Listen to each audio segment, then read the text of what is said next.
Now let us see another important chapter for CA final, and that is appeals and revision. अब इस chapter में दो चीजें हम देखेंगे. एक तो अपील है, अपील कहाँ का होगा और किस किस तरह से होगा और उसके स्पेशल फीचर्स क्या क्या है. कुछ इंपॉर्टेंट पॉइंट जिस पे एग्जाम में क्वेश्चन आते हैं मैं आपको बता दूंगा. एंड रिविजन, तो एक अपील है और एक रिविजन है. रिविजन कमिश्नर करता है और अपील जो है वो अपीलेट अथॉरिटीज जो है वहां हमें जाना पड़ेगा. So let's see. सबसे पहले अपील का एक चार्ट आपको दिया है. सीआईटी अपील, सबसे पहला जो अपील होता है वो सीआईटी अपील्स के पास होता है. फिर वहां से हमें जाना पड़ता है ट्राइब्यूनल में, कॉल्ड एज आईटैट.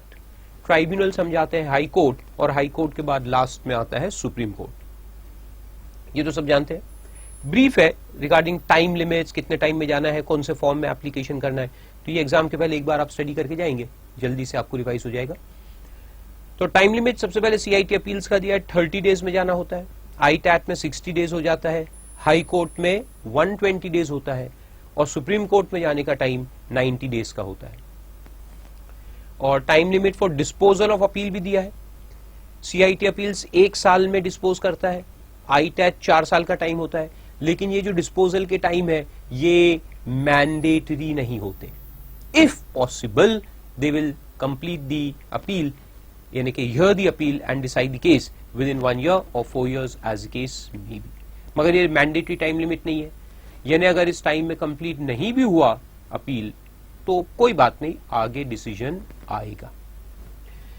हमने जो असेसमेंट प्रोसीजर पढ़ा लास्ट लेक्चर में, उसमें जो टाइम लिमिट रहते हैं वो मैंडेटरी होते हैं. और मैंने कहा था ना कि अगर उस टाइम में ऑर्डर नहीं आता है तो क्या हो जाता है, टाइम बार. टाइम बार यानी कि फिर वो ऑर्डर आ नहीं सकता.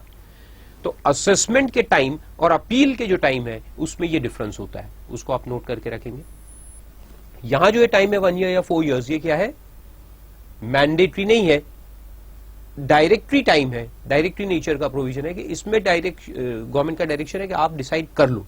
लेकिन अगर नहीं होता है तो कोई बात नहीं, आगे भी हो सकता है. और हाई कोर्ट सुप्रीम कोर्ट का जो टाइमिंग है वो इनकम टैक्स एक्ट में नहीं दिया है. उनके हाई कोर्ट रूल्स रहते हैं as per the high court procedure and as per the supreme court rules. उसके हिसाब से वो डिसीजन देंगे. तो देखिए अपन चालू करते हैं. 246A सबसे पहला है कमिश्नर अपील्स. तो 246A में सबसे पहले क्या है कि लिस्ट ऑफ ऑर्डर्स दिए हैं जिसपे आप अपील में जा सकते हो. So I will not waste my time here, even you should not waste your time. इस पे कोई क्वेश्चन नहीं आता. ये सारे ऑर्डर्स है जिसपे हम अपील कर सकते हैं. Basically assessment orders, penalty orders, assessment, reassessment सारे हैं. और मेनली आपको याद रखना है कि इसमें ऑर्डर्स होने चाहिए. ऑर्डर्स, नोटिसेस जो रहती है ना, नोटिस लाइक हमने देखा था कल असेसमेंट के चैप्टर में, notice under 142, notice under 143 subsection 2 for scrutiny assessment, then notice for reassessment 148. ये नोटिसेस जो रहती है ये अपीलेबल नहीं होती. ऑर्डर्स अपीलेबल है, ऑर्डर आ गया तो अपीलेबल है. नोटिस अपीलेबल नहीं होती. तो फिर नोटिस में आपको क्या करना है, अगर आपके ऊपर कोई नोटिस आई है और आप कहते हैं कि ये गलत नोटिस, एब्सोल्युटली रॉन्ग, बेसलेस, तो क्या करेंगे, उसके लिए आपको फाइल करना होता है writ petition in high court. There is a writ jurisdiction जो आप एक्सरसाइज कर सकते हैं. Article 256 of the constitution gives you the right to file a writ petition. ठीक है, directly writ petition high court में फाइल होती है. उसमें ये जो अपील का प्रोसीजर है वो एप्लीकेबल नहीं होता. तो वो 1-2 पॉइंट आपको याद रखना है जनरल नॉलेज के. फिर फॉर्म ऑफ अपील दिया रहता है, इसमें भी कोई क्वेश्चन नहीं आने वाला. सीए फाइनल है, इंटरप्रिटेशन बेस्ड क्वेश्चन आएंगे, not very procedure based question. एक बार पढ़ने का है कि कितने अमाउंट में कितना रुपए का फीस हमें भरना है. अगर असेसमेंट हुआ 1 लाख से कम पे तो 250 रुपए, 1 लाख से 2 लाख के बीच में है तो 500 रुपए, 2 लाख के ऊपर है तो 1000 रुपए. और अगर subject matter of appeal assessment का नहीं है, कोई और है, जैसे हम स्टे एप्लीकेशन कर रहे हैं वगैरह, तो फिर 250 रुपीज पर एप्लीकेशन. सबसेक्शन 2 कहता है कि appeal shall be presented with in 30 days. 30 दिन के अंदर आपको अपील फाइल करना है. कहां से 30 दिन? तो सेक्शन 248 वाला जो केस है उसमें date of payment of tax, जो टीडीएस वाला केस था, तो उसमें टीडीएस जब हम भरेंगे वहां से 30 दिन में अपन फाइल करेंगे अपील। दूसरा है कि where the appeal relates to assessment और पेनल्टी, असेसमेंट ऑर्डर या पेनल्टी ऑर्डर के अगेंस्ट अगर आप पेनल्टी कर रहे हैं तो date of service of notice of demand, service को अंडरलाइन करो, जिस दिन नोटिस ऑफ डिमांड आपको मिलेगा, जिस दिन आपके ऊपर सर्व होगा, वहां से 30 दिन में आपको अपील फाइल करना है। और उसमें एक प्रोविजो इंसर्ट हुआ है, 2016 फाइनेंस एक्ट ने इंसर्ट किया है विद इफेक्ट फ्रॉम 1417। ये प्रोविजो जो है ये अभी आपको समझ में नहीं आएगा, इसको अपन पेनल्टी के चैप्टर में पढ़ेंगे। ये नया एक सेक्शन इंसर्ट हुआ है, उसमें कुछ टाइम लिमिट को एक्सक्लूड करने का बोला है, तो वो क्या है ये अपने को वहां समझ में आएगा। 270AA अपन पढ़ेंगे under the head penalty, then you will understand this point. तो अभी उसको छोड़ के रखो। और आखिरी केस है, in any other case the date of intimation of the order is served, यानी बाकी कोई ऑर्डर है, असेसमेंट ऑर्डर यहाँ आ गया, पेनल्टी ऑर्डर आ गया, और भी कोई ऑर्डर है, जैसे वो अपन ने एप्लीकेशन डाले थे फॉर रजिस्ट्रेशन ऑफ ट्रस्ट और वो रिजेक्ट हो गया वगैरह वगैरह, तो वो फिर यहाँ पे सर्विस, उसका भी सर्विस देखेंगे। तो जब भी ऑर्डर सर्व होता है, चाहे वो असेसमेंट ऑर्डर हो, चाहे पेनल्टी ऑर्डर हो, चाहे और भी कोई ऑर्डर हो, सर्विस इज इंपॉर्टेंट। सर्विस से 30 दिन के अंदर हमें अपील फाइल करना होगा। एनसीआईटी अपील्स में कंडोन्ड डिले, कॉन्डोनेशन ऑफ डिले रहता ही है। अगर आपने डिले किया, 30 डेज के अंदर नहीं गए, तो कॉन्डोनेशन का एप्लीकेशन देना पड़ेगा, and you have to prove there was some justified reason for the delay, and if the reason seems to be justified, the Commissioner of Appeals will grant you more time.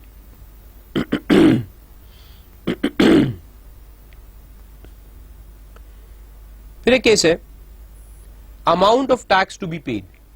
आप appeal में जब जाते हैं तो आपको tax जो आया था डिमांड नोटिस में वो पहले पे करना है, फिर आप अपील में जाएंगे। ठीक है, अपील का मतलब ही क्या है? I forgot to tell you that point. What is the meaning of appeal? Appeal means complaint to a higher authority against injustice done by inferior authority. क्या मतलब है? Complaint to a higher authority against injustice done by inferior authority. तो assessment procedure जो हमने देखा पूरा last lecture में, तो assessment procedure को हम adjudication कहते हैं। याद रखो, असेसमेंट को क्या कहते हैं? एडजुडिकेशन। एडजुडिकेट करने का मतलब है फर्स्ट टाइम कोई चीज को डिसाइड करना। जो असेसिंग ऑफिसर करता है, हमारी इनकम को डिसाइड करता है, असेसमेंट करता है, तो वो फर्स्ट टाइम डिसीजन मेकिंग हो रहा है ना, इसलिए उसको क्या कहते हैं हम? एडजुडिकेशन। और उससे अगर हम डिससेटिस्फाइड है तो फिर हम जाते हैं अपील में। तो फर्स्ट अपील शुरू होता है कमिश्नर अपील्स के पास, तो इसको अपील कहते हैं। और कमिश्नर अपील्स को अपेलेट अथॉरिटी कहते हैं। कमिश्नर अपील्स और आईटैट, हाई कोर्ट, सुप्रीम कोर्ट, इनको क्या कहते हैं? Appellate authorities. ओके, और असेसिंग ऑफिसर्स को क्या कहेंगे? Adjudication authorities. वो असेसमेंट करने वाले जो लोग हैं उनको कहेंगे एडजुडिकेशन अथॉरिटीज। ओके, तो एडजुडिकेशन में जो टैक्स आया था जिसके अगेंस्ट अपन अपील कर रहे हैं, तो वो जो अमाउंट था वो हमें पे करके फिर अपील में जाना पड़ता है। तो कितना अमाउंट हमें पे करना है वो देखिए आप, तो उसमें लिखा है where return has been filed. अगर हमने रिटर्न भरा था तो tax due on income return, यानी जितना रिटर्न में हमने खुद ने इनकम दिखाया था उस पे जो टैक्स है वो तो हमें कम से कम पे करना ही पड़ेगा ना। फिर उन्होंने जो डिमांड नोटिस में इंक्रीज किया है वो नहीं किया तो चलता है, लेकिन जो रिटर्न में हमने दिखाया है खुद टैक्स, उतना तो भरना ही पड़ेगा, फिर ही आप अपील में जा सकते हो। दूसरा पॉइंट है कि where return has not been filed, अगर हमने रिटर्न भरा ही नहीं था और असेसमेंट हुआ तो फिर एडवांस टैक्स पेएबल, जितना एडवांस टैक्स पेएबल था उतना कम से कम भरो और फिर जाओ। लेकिन वह सीआईटी अपील्स आपको एग्जेम्पशन ग्रांट कर सकता है। और नोट में लिखा है कि no interest under 234A, B and C and 140A is payable, only the tax amount is to be paid. यानी आपने जो इंटरेस्ट है वो नहीं भी भरा तो चलेगा, टैक्स का अमाउंट भरिए और आप अपील में जा सकते हो। फिर सबसेक्शन 4 क्या कहता है?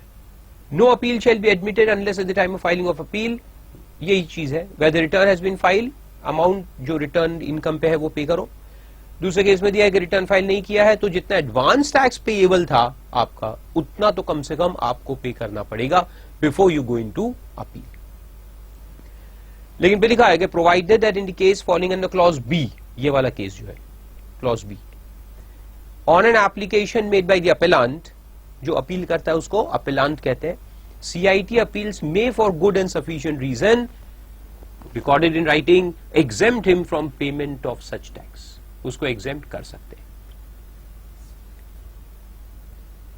तो फिर आप एडवांस टैक्स नहीं भी भरोगे और अपील में जाओगे तो एक्सेप्ट हो सकती है, कंडोनेशन मिल सकता है। फिर आते हैं प्रोसीजर इन अपील, ये अब मेन सेक्शन है, यहां पे क्वेश्चन आएगा what is the procedure in appeal.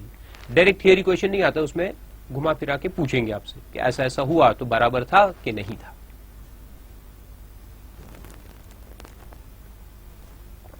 Let's see उसमें क्या लिखा है, CIT appeals shall fix a day and place for the hearing. जो CIT अपील्स है वो एक दिन फिक्स करेगा।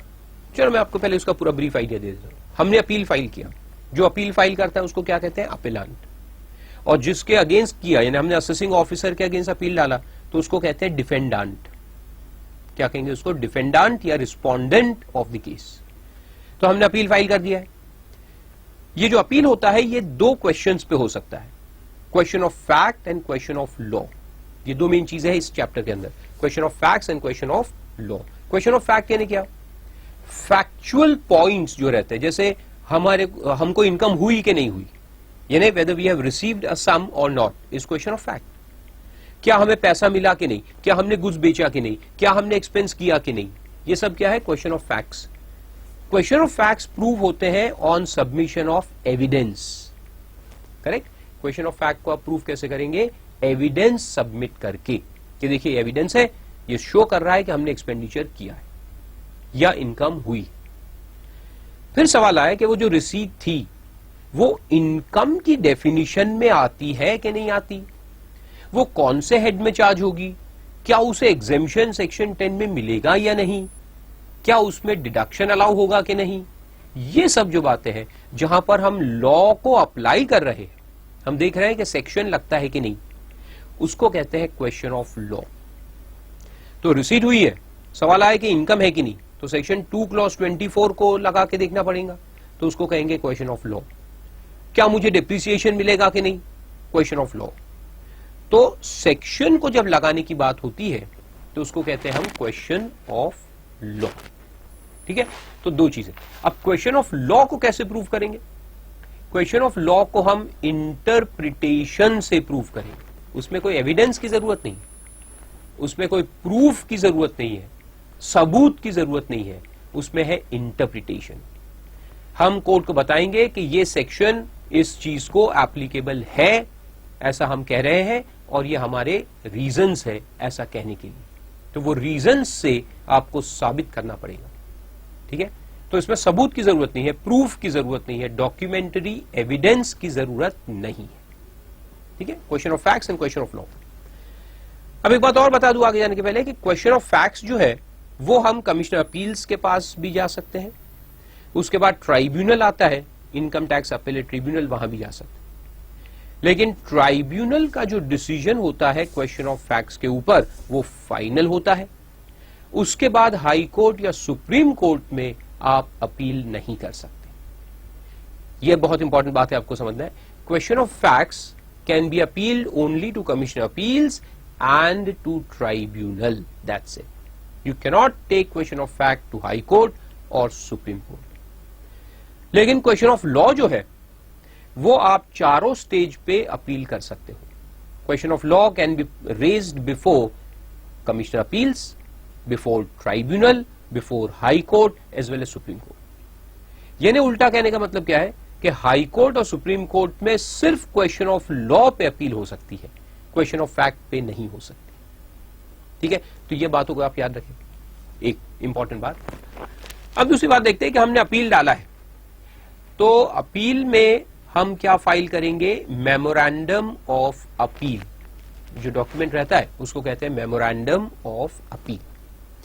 इस मेमोरेंडम में हम जो असेसमेंट ऑर्डर आया है जिससे अपन सेटिस्फाइड नहीं है, उसमें से पॉइंट्स निकालेंगे कि क्या पॉइंट पे ऑर्डर आया है। अगर असेसिंग ऑफिसर ने कहा है कि expenditure is disallowed on the ground that assessee has not proved that he has incurred the expenditure, तो देखिए असेसिंग ऑफिसर ने हमारा एक्सपेंडिचर डिसअलाउ किया है। क्या कहकर डिसअलाउ किया है? कि हमने एक्सपेंडिचर किया, यह साबित नहीं हो सका। तो हम जब अपील में जाएंगे तो कौन सा सवाल रेज करेंगे? हम रेज करेंगे क्वेश्चन ऑफ फैक्ट।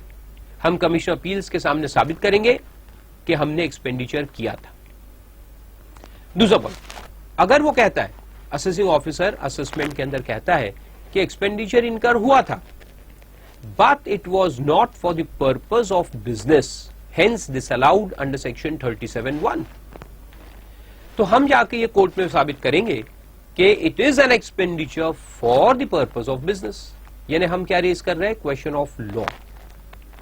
तो क्वेश्चन ऑफ फैक्ट हमें उठाना है कि क्वेश्चन ऑफ लॉ रेज करना है, ये डिपेंड करेगा एओ के ऑर्डर के ऊपर। तो एओ का ऑर्डर क्या है वो पहले आप स्टडी करो, उससे आपको समझेगा कि हमें कौन से क्वेश्चन पे आगे अपील फाइल करनी। तो हम जब अपील बनाएंगे, डॉक्यूमेंट ऑफ अपील जिसको मेमोरेंडम कहते हैं, तो उसमें सारे ग्राउंड्स लिखेंगे। These grounds can be question of fact और क्वेश्चन ऑफ लॉ। आया समझ में अभी आपको? यस। तो हमने ये सारे पॉइंट्स लिखे ग्राउंड्स ऑफ अपील कि हमारा कंटेंशन नंबर 1 ये है, कंटेंशन नंबर 2 ये है, कंटेंशन नंबर 3 ये है। इतने पॉइंट्स पे हम आपसे जस्टिस चाहते हैं, ये लिख करके फिर उसको फाइल करेंगे। फाइल हो जाने के बाद फिर कमिश्नर अपील्स, क्योंकि he is a busy person ना, बहुत सारे अपील आते रहते, तो वो हमारा केस जब नंबर में आएगा, फाइल बहुत सारी है, तो हमारा जब नंबर लगेगा तो जो रजिस्ट्रार होता है ऑफिस का, वो हमें इन्फॉर्म करेगा कि आपका केस फलानी तारीख को सुना जाएगा।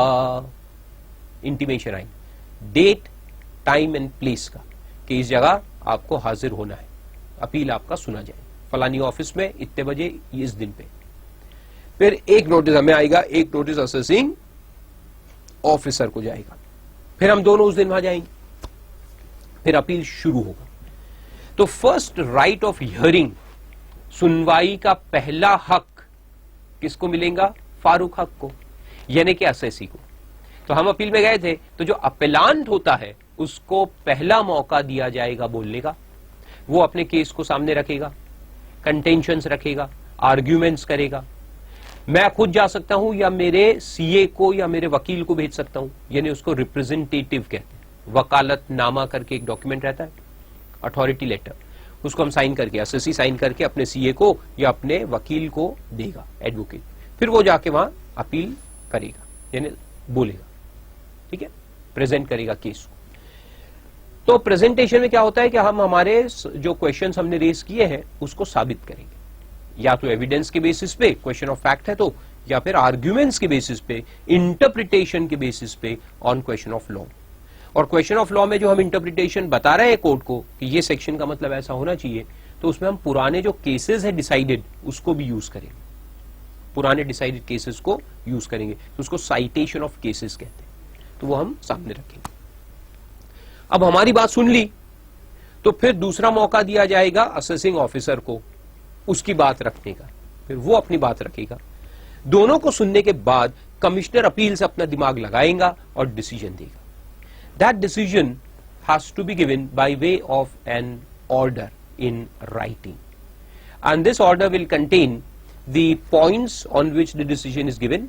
तो पहले जो हमने पॉइंट्स रेज किए थे उसमें यस नो का आंसर आता है, और फिर उसका डिटेल्ड समरी रहता है, पूरा डिटेल एनालिसिस कि उसने जजमेंट दिया तो क्यों दिया, किसके कंटेंशन को माना, किसके कंटेंशन को नहीं माना, असेसी को माना कि ऑफिसर को माना, और क्यों, और इसको क्यों नहीं, तो पूरा उसका रीजन देना पड़ता है डिसीजन के अंदर। तो इसीलिए ये डिसीजन या जो ऑर्डर है उसको कहते हैं हम स्पीकिंग ऑर्डर। स्पीकिंग ऑर्डर का मतलब है full analysis is given in the order itself, it speaks for itself, इसलिए उसको क्या कहते हैं? Speaking order. तो इस तरह से है। तो अपन देखते हैं। तो उसमें लिखा CIT appeals will fix a day and place for the hearing and inform the appellant and the AO. AO और अपेलांट दोनों को इन्फॉर्म किया जाएगा। Then the following shall have the right to be heard. at the hearing of the appeal, the appellant and the AO. Appellant in person or by his authorized representative. उसका जो वकील होगा या जो सीए होगा वो जाएगा, या वो खुद जा सकता है. appellant अगर इंटेलिजेंट है तो खुद जा सकता है. Similarly, AO, assessing officer, either in person or by his representative. Department के भी वकील रहते तो वो आएंगे. Then CIT appeal shall have the power to adjourn the hearing from time to time. ये तो नॉर्मल है, तारीख पे तारीख जिसको हम कहते हैं वो मिलते रहती है. And CIT appeals may before disposing of the appeal may make further inquiry as he thinks fit. वो अपनी इंक्वायरीज भी कर सकता है, या AO को कह सकता है कि आप इंक्वायरी करके मुझे रिपोर्ट दो. Then CIT appeals may at the hearing, अब ये इंपॉर्टेंट पॉइंट देखिए, पॉइंट नंबर 5. अब ये क्या कहता है, देखो जब हियरिंग चालू हुआ, अब हुआ यह था कि असेसिंग ऑफिसर ने मेरा ऑर्डर पास किया था, असेसमेंट ऑर्डर. उसमें 8 डिसअलाउंसेस थे, 8 डिसअलाउंसेस वर देयर. मैंने 4 पॉइंट पे अपील किया, 4 पॉइंट पे नहीं किया. It is my right. It is not necessary that I should appeal on all the points. I appeal on 4 and I leave out 4 points. अब commissioner appeals के पास जब case चालू हुआ, हियरिंग शुरू हुआ, तो सवाल ये आया कि उस वक्त क्या मैं वो 4 पॉइंट जो मैंने अपील में रेज नहीं किए थे, डॉक्यूमेंट ऑफ अपील में तो नहीं डाले थे, क्या उनको रेज कर सकता हूं directly at the hearing stage? जो मैंने अपील का जो मेमोरेंडम लिखा था उसमें नहीं डाला था, लेकिन हियरिंग के अंदर मेरे को लाना है, तो क्या मैं ला सकता हूं? तो नॉर्मल आंसर है no. You are not allowed to raise new issues, new grounds directly at the hearing stage. But commissioner appeals has a right to give you the permission. तो हम पहले उनसे परमिशन मांगेंगे कमिश्नर अपील से कि देखिए साहब हम ये भूल गए थे और जानबूझ के नहीं लिया था, ऐसा नहीं है, भूल गए थे, कुछ रीजन था, इट वॉज लेफ्ट आउट. तो अगर हम जेन्युइननेस प्रूव करेंगे तो कमिश्नर अपील्स हमें अलाउ कर सकता है to bring new points into appeal. तो वो उसमें दिया है.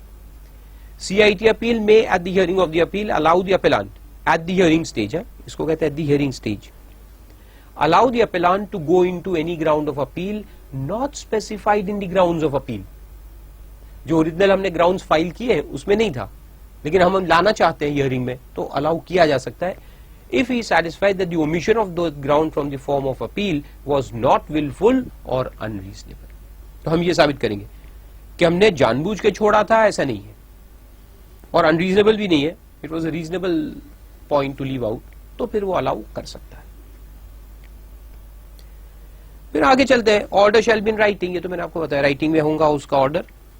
And shall state the points for determination the decision thereon and the reason for the decision. very important point. उसका रीजन भी उसने लिखना है, इसलिए हम इसको क्या कहते हैं, स्पीकिंग ऑर्डर.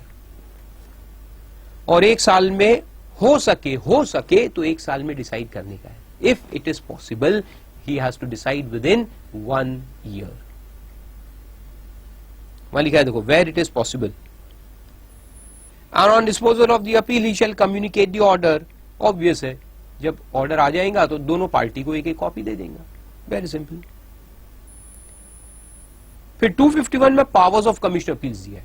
इसमें क्या है देखो, इसमें लिखा है in disposing of the appeal the CIT appeal shall have the following powers. Number 1, अगर ये असेसमेंट ऑर्डर के अगेंस्ट अपील था, ठीक है, अपील अगेंस्ट असेसमेंट ऑर्डर, तो क्या कर सकता है, कंफर्म, रिड्यूस, एनहांस और एनल द असेसमेंट. 4 चीजें कर सकता है. कंफर्म यानी AO ने जो एडजस्टमेंट्स किए थे वो सब बराबर थे, तो कंफर्म हो गया. रिड्यूस यानी कि कमिश्नर अपील्स ने 10 लाख की इनकम ऐड की, सॉरी कमिश्नर अपील्स कहता हूं, असेसिंग ऑफिसर ने 10 लाख की इनकम ऐड की थी. कमिश्नर अपील्स कहता है कि नहीं तुम गलत हो, 10 लाख नहीं 2 लाख ऐड करना है, यानी 8 लाख से कम कर दिया, तो उसको रिडक्शन कहते हैं. एनहांस भी कर सकता है, बड़ी इंटरेस्टिंग बात. AO ने 10 लाख की इनकम ऐड की थी, कमिश्नर अपील्स कहता है गलत है, 10 लाख 25 लाख ऐड होनी चाहिए, तो असेसी और मर जाएगा बेचारा, तो वो भी कर सकता है कमिश्नर अपील्स. एनहांस भी कर सकता है. या एनल यानी completely cancelling out the assessment order, यानी कमिश्नर अपील्स कहता है कि AO ने सब कुछ गलत किया है, पूरा ही गलत ऑर्डर है, तो उसको एनल यानी नलीफाई कर देंगे. फिर आता है order of assessment after abatement by settlement commission. ये के सेटलमेंट कमीशन में समझ में आएगा आपको, मैं बताऊंगा। अबेटमेंट होता है, अबेटमेंट के बाद फिर ये वापस एओ के पास आता है, फिर एओ उसमें ऑर्डर पास करता है। तो उसमें भी वही है, कंफर्म, रिड्यूस, एनहांस और एनल दी असेसमेंट, सेम चीज रहती है। लेकिन इसमें क्या है कि जो सेटलमेंट कमीशन में हमने, ये अभी बता देता हूं, इसका जो रेलेवेंस है वो वहां समझ में आएगा आपको सेटलमेंट में, या प्रोवाइडेड कि आपने वो लेक्चर पहले देख लिया हो तो आपको समझ में आएगा। सेटलमेंट में जब हम जाते हैं तो सारी इंफॉर्मेशन वहां देते हैं, फिर अगर वो वहां से अबेट होके वापस आता है, क्यों आता है मैं वहां बताऊंगा, सेटलमेंट में वापस आता है एओ के पास, तो वहां जो हमने इंफॉर्मेशन दी होती है वो भी एओ के पास आती है पूरी की पूरी, और फिर एओ उसको यूज करके ऑर्डर पास करेगी। तो वो उसमें पॉइंट है, कंफर्म, रिड्यूस, एनहांस और एनल सब देखते हुए। फिर आता है पेनल्टी ऑर्डर। पेनल्टी ऑर्डर के अगेंस्ट अपील में गए तो वो भी है कंफर्म, रिड्यूस, एनहांस और कैंसिल द पेनल्टी, सेम चीज रहती है। या any other case then such order as it thinks fit. तो एनी अदर केस यानी और कोई, जैसे कमिश्नर के पास हम चैरिटेबल ट्रस्ट को रजिस्टर करने गए थे और उसने रजिस्ट्रेशन से इनकार कर दिया, तो हम अपील में गए। अब ना तो कोई असेसमेंट है ना पेनल्टी है, रजिस्ट्रेशन का मामला था, ठीक है, तो वो इसमें आएगा एनी अदर केस। तो उसमें लिखा है such order as it thinks fit, case को देखते हुए ऑर्डर पास किया जाएगा। सबसेक्शन 2 कहता है, which is the common point, very logical point, कि अगर वो एनहांस करने वाला है असेसमेंट को या पेनल्टी को, तो फिर एनहांस करने के पहले असेसी को reasonable opportunity of being heard देना जरूरी है। Reasonable opportunity of being heard दिए बिना वो आपके टैक्स को एनहांस नहीं कर सकता या रिफंड को कम नहीं कर सकता। तो वो एक पॉइंट दिया है, unless a reasonable opportunity is given. और उसके नीचे एक एक्सप्लेनेशन है, ये बड़ा काम का है एक्सप्लेनेशन, इसको भी आप इंपॉर्टेंट मार्क करो, इस पे एग्जाम में क्वेश्चन आ सकता है। ये क्या है कि हम गए कमीशन अपील्स के पास, ये फिर से वो बताता हूं, 8 पॉइंट आए थे, एओ ने असेसमेंट ऑर्डर में 8 पॉइंट पे डिसीजन दिया था, सब हमारे अगेंस्ट थे। अब हम अपील में गए, 4 पॉइंट को लेकर अपील में गए, 4 पॉइंट रह गए थे। अब हम अपील चल रहा है, अपील जब चल रहा है तो कमीशन अपील्स पूरा ऑर्डर देखता है, असेसिंग ऑफिसर का पूरा ऑर्डर पढ़ता है और हमसे पूछता है कि ये 4 पॉइंट आपने क्यों छोड़ दिए, इसको क्यों अपील में नहीं लेके आए। मैंने कहा भाई मेरा मन नहीं था अपील में लाने का। तो सवाल ये पैदा होता है कि क्या कमिश्नर अपील्स खुद से ऑन हिज ओन मोशन ये 4 पॉइंट को भी लेकर के डिसाइड कर सकता है क्या? अगर उसको लगता है जरूरी है इन्हें डिसाइड करना तो क्या वो कर सकता है? तो आंसर है यस। कमिश्नर अपील्स को सुयो मोटो राइट है to take up other points in appeal and decide them. तो वो ये एक्सप्लेनेशन में लिखा है, देखिए उसमें कहता है in disposing of the appeal the commissioner appeals may consider and decide any matter, देखो any matter arising out of the proceeding in which the order appeal against was passed। तो ये जो मैटर है वो ओरिजिनल ऑर्डर में रहना चाहिए, notwithstanding that such matter was not raised before him by the appellant, notwithstanding that it was not raised by appellant, यानी कि appellant ने रेज नहीं भी किया है तो भी ये उसे लेकर के कमिश्नर अपील्स उसे लेकर के डिसाइड कर सकते हैं। तो ऐसे टेक्निकल पॉइंट्स जो रहते हैं वो आपको याद रखने हैं। Now let's see a few questions. First example is given there, in an appeal file against the order passed by assessing officer under section 271(1)(3), यानी कि पेनल्टी का ऑर्डर है, ठीक है। The CIT appeals finds that the principle of natural justice have been violated and hence sets aside the order with a direction to pass a fresh order. Discuss. यानी कि question क्या है कि CIT appeals के पास set aside करके वापस भेजने यानी रिमांड करने का पावर है क्या? इसको रिमांड पावर कहते हैं। तो आंसर है नो। ये पहले हुआ करता था लेकिन अभी नहीं है। बहुत साल पहले था, but the government has removed that power.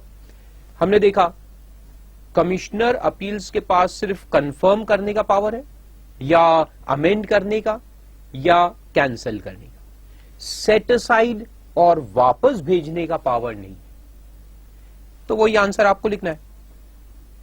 हमने ऊपर में देखा उसके पास क्या क्या पावर्स है, तो देखो खास करके सी पॉइंट जो है, पेनल्टी सी पॉइंट में आता है, यहां लिखा है कि ही कैन कंफर्म और कैंसिल और वेरी।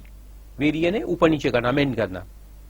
कैंसिल यानी set aside, set aside is something which is set aside and send back. यहां सेट असाइड वर्ड नहीं यूज करेंगे। कैंसिल का मतलब है खत्म कर देना, कि भैया उसने जो पेनल्टी लगाई थी वो गलत लगाई थी, पेनल्टी नहीं लगनी चाहिए, खत्म। That is called as cancellation order. तो वो कर सकता है, but he can not set aside and send back the case for readjudication. तो वो पावर उसके पास नहीं है। तो इसे नीचे लिखा है, देखो, thus in the above case CIT appeals has set aside the penalty order which is beyond his jurisdiction and hence not valid in law. Okay, दूसरा क्वेश्चन है, is CIT appeals empowered to consider an appeal filed by the assessee challenging the order of assessment in respect of which proceedings before settlement commission abates? बहुत simple answer है, yes. हमने देखा उसके पास power है। Settlement commission में अगर proceeding abate होते हैं तो वो वापस आते हैं, वापस आते हैं तो उसको ये कंसीडर कर सकता है, बिल्कुल कंसीडर कर सकता है। Third question, CIT appeals has no power to decide a matter which was, यहां पे एक वर्ड मिसिंग है क्वेश्चन में, यहां ऐड कर दो आप, which was not raised before him, not word को ऐड करो। CIT appeals has no power to decide a matter which was not raised before him. Discuss. Is it true? Answer is false. हमने देखा कि CIT appeals के power में था ना कि he can consider and decide any matter which was not raised before him. मैंने कहा था बहुत इंपॉर्टेंट पॉइंट। तो उसी पे देखो क्वेश्चन आ सकता है। जहां भी मुझे मालूम है कहां क्वेश्चन आने वाले, तो मैं पढ़ाते वक्त आपको मार्क कराते जाता हूं कि देखो ये पॉइंट इंपॉर्टेंट है, इस पे क्वेश्चन आएगा। तो वहां लिखा है, in disposing of an appeal the commission appeals may consider and decide any matter arising out of the proceeding in which the order appealed against was passed, notwithstanding that such matter was not raised before him by the appellant. मैंने बताया था ना कि जो आपने appeal में नहीं भी लाए, लेकिन अगर असेसिंग ऑफिसर को लगता है कि इसको डिसाइड करना जरूरी है, ओरिजिनल ऑर्डर का पॉइंट है और उसको डिसाइड करना जरूरी है, तो कमिश्नर अपील्स खुद से स्यू मोटो उसको लेकर के डिसाइड कर सकता है, of course after giving you an opportunity of being heard. फिर अगला एग्जाम्पल है, ये तो थियोरी क्वेश्चन है, ये भी मैंने आपको बताया था। CIT अपील्स में क्या होता है कि अपन एडिशनल एविडेंस भी ला सकते हैं। ये एडिशनल एविडेंस का एक क्वेश्चन है, पहले मैं समझा दूं आपको क्या होता है। अब होता ही है एविडेंस का रूल ऐसा है कि जो एविडेंस हमने ओरिजिनल असेसिंग ऑफिसर के सामने रखा था एडजुडिकेशन के टाइम पे, एडजुडिकेशन के टाइम में एविडेंस कलेक्ट होता है, असेसमेंट प्रोसीडिंग में हमने पढ़ा सेक्शन 143(3), स्क्रूटिनी असेसमेंट के टाइम में असेसिंग ऑफिसर आपको कहता है कि बुक्स लेके आओ, डॉक्यूमेंट्स लेके आओ, एविडेंस लेके आओ, है ना। फिर हमने उसको एविडेंस, बुक्स, डॉक्यूमेंट्स सब सबमिट किए, उसके बेसिस पे उसने ऑर्डर पास किया, फिर हम अपील में गए। तो जब हम अपील में जाते हैं तो सवाल यह पैदा होता है कि अपील क्या उसी एविडेंस को बेस रखकर किया जाएगा जो एविडेंस हमने ओरिजिनल एडजुडिकेशन अथॉरिटी के सामने रखा था? क्या सिर्फ वही एविडेंस अपील में जाएगा और अपील में उसी एविडेंस को कंसिडर करके डिसीजन दिया जाएगा, या हम एडिशनल एविडेंस भी ला सकते हैं? ये क्वेश्चन आता है, can we bring additional evidence which we haven't given to the original assessing officer in adjudication proceedings? तो ये सवाल पैदा होता है, क्या हम एडिशनल एविडेंस अपील में डायरेक्टली ला सकते हैं? तो नॉर्मल उसका आंसर है नो। लेकिन हमने देखा था कि अगर कमिश्नर अपील्स अलाउ करे अलाउ करे तो हम एडिशनल एविडेंस ला सकते हैं। तो उसका एक रूल है, तो वो रूल अपन देखो यहां देखते हैं। वो रूल गवर्नमेंट ने बना के रखा है कि कौन से सर्कमस्टांसेस में कमिश्नर अपील्स एडिशनल एविडेंस को एक्सेप्ट करेगा। तो वो रूल यहां दिया है, देखो इसको अच्छे से पढ़ो एक बार। रूल 46A इसमें है, अच्छा क्वेश्चन हमने नहीं पढ़ा, ठीक है पढ़ लेते हैं। State the circumstances where the appellant shall be entitled to produce additional evidence, oral or documentary, before Commissioner of Income Tax Appeals, other than the evidence produced during the proceeding before the assessing officer. तो वो कौन सा circumstance है जहां पे additional evidence submit करने का right अपेलांट को मिलेगा? तो देखो, only in some circumstance it is allowed, और वो भी जेन्युइन सर्कमस्टांसेस है जहां पर आपको ओरिजिनल असेसिंग ऑफिसर ने मौका ही नहीं दिया था एविडेंस को सबमिट करने का, यानी you had the evidence but you were not allowed to submit it, या फिर कोई कॉज की वजह से आपके पास वो एविडेंस था ही नहीं, तो आप सबमिट कैसे करते? There was a reasonable cause, और ये एविडेंस आपके पास बाद में आया and it is a relevant evidence, तो फिर आप सबमिट कर सकते हैं। तो ऐसे 3-4 पॉइंट है, देखो अपन देखते हैं। पहला पॉइंट है ए, where the assessing officer has refused to admit evidence which ought to have been admitted. हम तो गए थे लेकर के एविडेंस सबमिट करने, उसी ने हमें अलाउ नहीं किया, एक्सेप्ट नहीं किया, रिजेक्ट कर दिया। तो अपीलेट अथॉरिटी को हम जाके कह सकते कि देखिए हम ये एविडेंस उसके पास लेके गए थे, उसने लिया ही नहीं, हम आपके पास भी लेके आए हैं। दूसरा, where the appellant was prevented by sufficient cause, underline करो, प्रिवेंटेड बाय सफिशिएंट कॉज। तो ये अपन कॉज एंड रीजन बता सकते हैं कि क्यों हमने ओरिजिनल अथॉरिटी को सबमिट नहीं किया, क्योंकि हमारे पास था ही नहीं, ये एविडेंस हमारे पास उस वक्त पे था ही नहीं, ये हमें बाद में मिला, ऑर्डर पास होने के बाद हमारे हाथ लगा, तो हम कैसे सबमिट करते? तो it is a good reason, so then you can submit it now. तो उसमें लिखा है prevented by sufficient cause from producing the evidence.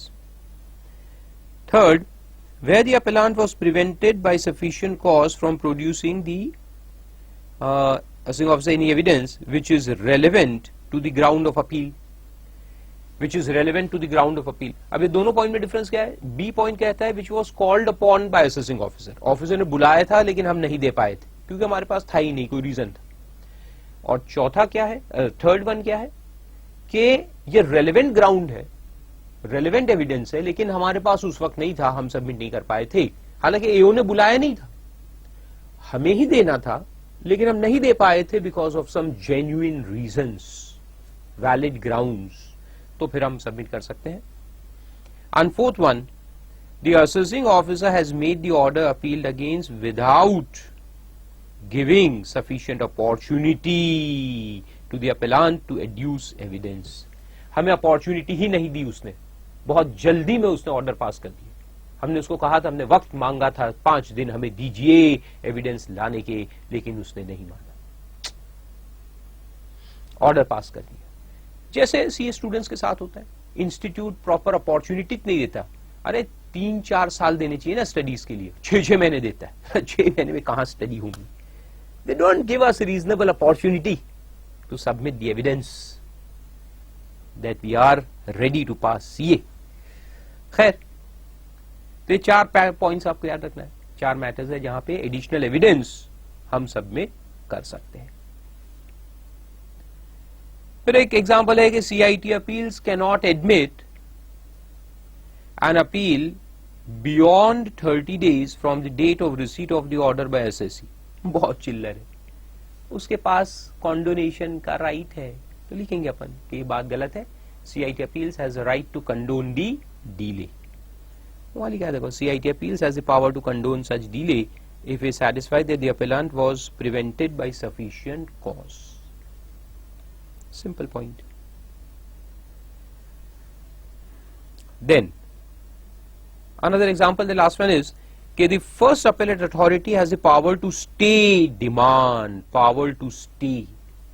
अब देखो, सेक्शन में तो कहीं लिखा नहीं है, सेक्शन में कहीं लिखा नहीं है कि कमिश्नर अपील्स के पास स्टे देने का पावर है करके। लिखा है क्या? नहीं लिखा। लेकिन कोर्ट ने कहा है कि उसके पास इनहेरेंट पावर है। इनहेरेंट पावर यानी कि क्योंकि उसको कोर्ट के पावर्स दिए ना, it has the powers of court in civil procedure, तो वो पावर्स क्योंकि उसको दिए हैं कोर्ट के पावर्स, तो उसमें इनहेरेंट पावर होता है स्टे ग्रांट करने का। तो वो देखो उसमें नीचे केसेस कुछ दिए हैं,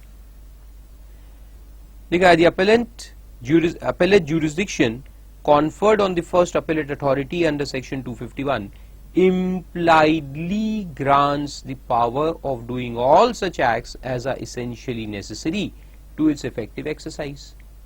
The statutory conferment of the appellate power carries with it the duty and obligation as well as in proper cases to make or grant such orders for stay of the order under challenge pending disposal of the appeal. तो court ने कहा है कि stay grant करने का power inherently उसके पास, क्योंकि उसको अपेलेट पावर है ना, तो अपेलेट पावर में स्टे का पावर इनहेरेंट होता है, इंप्लाइड होता है। और दूसरा केस भी उसमें दिया है, देखो power of stay is independent of the provisions of section 220 subsection 6. 220 subsection 6 में भी आपके पास पावर है। आप कौन? Assessee, to go to income tax authority, commissioner के पास जाकर के कहने का कि देखो मेरे को अपील में जाना है कमिश्नर अपील्स के पास और आप स्टे ग्रांट करो। तो 220 सबसेक्शन 6 जो है वो रिकवरी का सेक्शन है, तो उसमें कमिश्नर के पास, जो ज्यूरिसडिक्शनल कमिश्नर है, एडजुडिकेटिंग कमिश्नर, उसके पास जाना पड़ता है to get stay if you want to go into appeal. तो यहां लिखा है कि वो पावर जो है वो अलग है और कमिश्नर अपील्स के पास जो इनहेरेंट पावर है वो अलग है, दोनों अपने अपने अलग अलग पावर्स। तो वो उसमें लिखा है इंडिपेंडेंट पावर्स है वो। Power of stay is independent of the provisions of section 226 and it is not necessary that before moving the first appellate authority, an assessee should approach the assessing officer. AO के पास जाना कोई जरूरी नहीं है। The first appellate authority is obliged to exercise the power judicially and judiciously, having regard to the prima facie case made out, the need for imposing just measures to protect the interest of revenue and in public interest. At the same time, the very object of appeal should not be rendered nugatory if interim orders of stay are not granted. तो ये legal language है, कोई काम की नहीं है। कहने का मतलब है कि ओवरऑल जस्टिस को ध्यान में रखते हुए, पब्लिक इंटरेस्ट को एंड इंटरेस्ट ऑफ रेवेन्यू दोनों को ध्यान में रखते हुए, अगर फर्स्ट अपेलेट अथॉरिटी यानी कमिश्नर अपील्स को लगता है कि जस्टिस देने के लिए स्टे देना जरूरी है तो वो देगा, depending upon the prima facie case. फिर चलते हैं सेक्शन 253 के ऊपर, अपील्स टू अपेलेट ट्रिब्यूनल। तो कमिश्नर अपील्स का ऑर्डर आ चुका है और अब आप अपील करना चाहते हैं ट्राइब्यूनल के पास, तो किस तरह से जाएंगे? तो यहां अपन दो तरह के अपील देखते हैं, second appeal and first appeal. तो फर्स्ट अपील क्या है कि जहां ओरिजिनल ऑर्डर, एडजुडिकेशन ऑर्डर जो है वो अगर कमिश्नर या उसके ऊपर के ऑफिसर ने पास किया है, कमिश्नर या चीफ कमिश्नर का है, तो फिर या principal chief commissioner, principal commissioner, तो उसके बाद जो पहला अपील होगा वो सीधा ट्राइब्यूनल में आएगा, क्योंकि आप अपील कमिश्नर अपील्स के पास नहीं कर सकते, because they are of the same rank. Commissioner का ऑर्डर कमिश्नर अपील्स के पास नहीं जा सकता, तो वो सीधा ट्राइब्यूनल में आता है। तो उसको अपन फर्स्ट अपील बोलेंगे, जो अपन पढ़ेंगे भी। और एक होता है सेकेंड अपील। तो सेकेंड अपील यानी कि जहां पे कमिश्नर अपील्स का ऑर्डर आ चुका है और उससे जो पार्टी एग्रीव्ड है वो सेकेंड अपील करेगा ट्राइब्यूनल के पास। ठीक है, तो दोनों अपन देखते हैं और फिर उसका प्रोसीजर क्या है वो भी अपन देखते हैं। तो लिखा है कि any assessee aggrieved by the following orders may appeal to ITAT. Number 1, order pass by CIT appeals. तो पहला ही ऑर्डर देखो, सीआईटी अपील्स का ऑर्डर है। तो सीआईटी अपील्स के बाद जब अपन यहां आते हैं तो इसको क्या कहते हैं? Second appeal. इसको सेकेंड अपील कहा जाता है। अंडर सेक्शन 250 जो उसका ओरिजिनल ऑर्डर है, 250 अपन ने देखा भी, ऑर्डर बाय CIT अपील्स, और उसी को बाद में अगर वो 154 में रेक्टिफाई करता है, 154 रेक्टिफिकेशन का सेक्शन है, तो कमिश्नर अपील्स ने ऑर्डर पास कर दिया, बाद में अगर उसमें कुछ गलती है तो उसको रेक्टिफाई करेगा, तो वो ऑर्डर भी अपीलेबल होता है।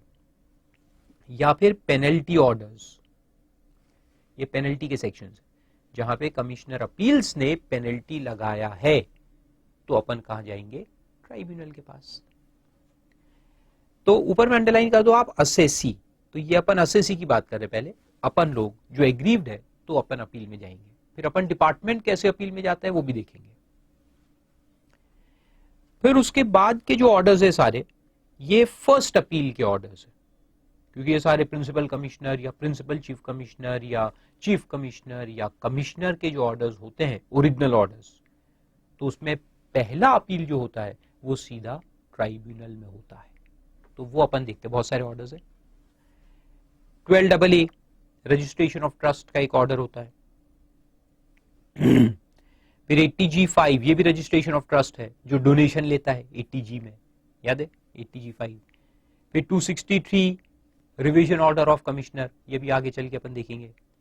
271 272A पेनल्टी, 154 रेक्टिफिकेशन, या फिर ऑर्डर पास बाय PCC और CC और PD, DG, PD, D, ये डायरेक्टर्स सारे, principal director general, director general, principal director, director under 272A, ये भी पेनल्टी सेक्शन। फिर 115 VZC tonnage tax, tonnage tax से बाहर निकाल के फेंक दिया जाता है आपको, ये टनेज टैक्स में आप पढ़ेंगे। 115 VGC है, बड़ा इंटरेस्टिंग सेक्शन है। फिर 143(3) या 147 या 153A 153C in pursuance of directions of dispute resolution panel, ये भी एक इंटरेस्टिंग बात। तो हालांकि यहाँ ओरिजिनल ऑर्डर तो एओ का है, लेकिन डिस्प्यूट रेजोल्यूशन पैनल के डायरेक्शन पे अगर ये ऑर्डर पास हुआ है, जो अपन ने पढ़े थे असेसमेंट प्रोसीजर में DRP, तो DRP के डायरेक्शन पे अगर ऑर्डर पास होता है तो उसमें पहला अपील सीधा ट्राइब्यूनल में आता है, बाईपासिंग द कमिश्नर अपील्स, तो एक स्टेप बाईपास हो जाता है। And order of AO under 143(3), 147 so and so so and so with the approval of PCIT और CIT as referred to under 144BA, ये भी हमने देखा था। और आखिरी में एक पॉइंट इंसर्ट हुआ है 1023C, जो एग्जेम्पशन का सेक्शन है ना 1023C, उसमें जो चैरिटेबल ट्रस्ट वगैरह होते हैं उनको अप्रूवल लगता है, अप्रूवल, और उसके अंदर फिर जो अप्रूविंग अथॉरिटी है वो उसको आगे चल के कैंसिल भी कर सकती है। तो पहले क्या था कि ऑर्डर अपीलेबल नहीं था, अगर कमिश्नर उनका रजिस्ट्रेशन कैंसिल कर दे 1023C में charitable trust, educational institution, medical institution वगैरह का, तो उनको प्रॉब्लम होता था, तो अब उसको अपीलेबल बनाया है। तो ये लेटेस्ट अमेंडमेंट है फाइनेंस एक्ट 2015 का, तो उसको अपीलेबल किया है। देन CIT में अब सबसेक्शन 2 जो है ये डिपार्टमेंट अपील है, तो ये कब होता है? ये सेकेंड अपील, कि हम गए थे कमिश्नर अपील्स के पास और केस जीत गए, असेसी जीत गया तो डिपार्टमेंट हार जाता है, और जब डिपार्टमेंट हार जाता है तो वो अपील में जाता है, तो वो लिखा है।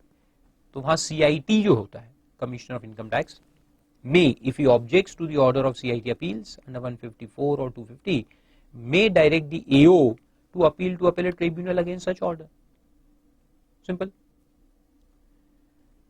फिर 2A में लिखा है कि कमिश्नर में if he objects to any direction given by dispute resolution panel, DRP के डायरेक्शन से भी अगर वो सहमत नहीं है तो वहां पर भी अपील हो सकता है।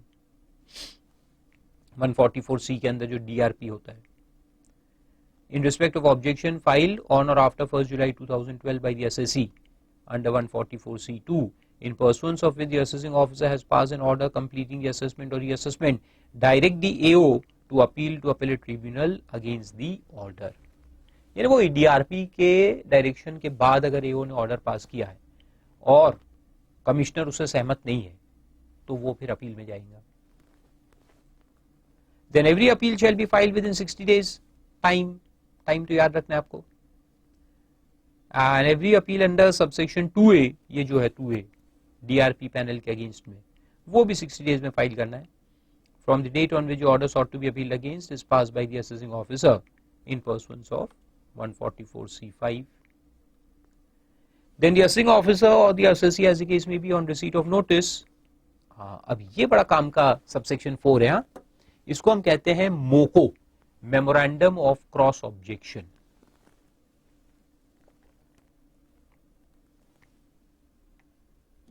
ये बड़ा काम का, इस पे क्वेश्चन आता है कभी कभी। तो इसमें क्या लिखा है कि जो अपीलांट है,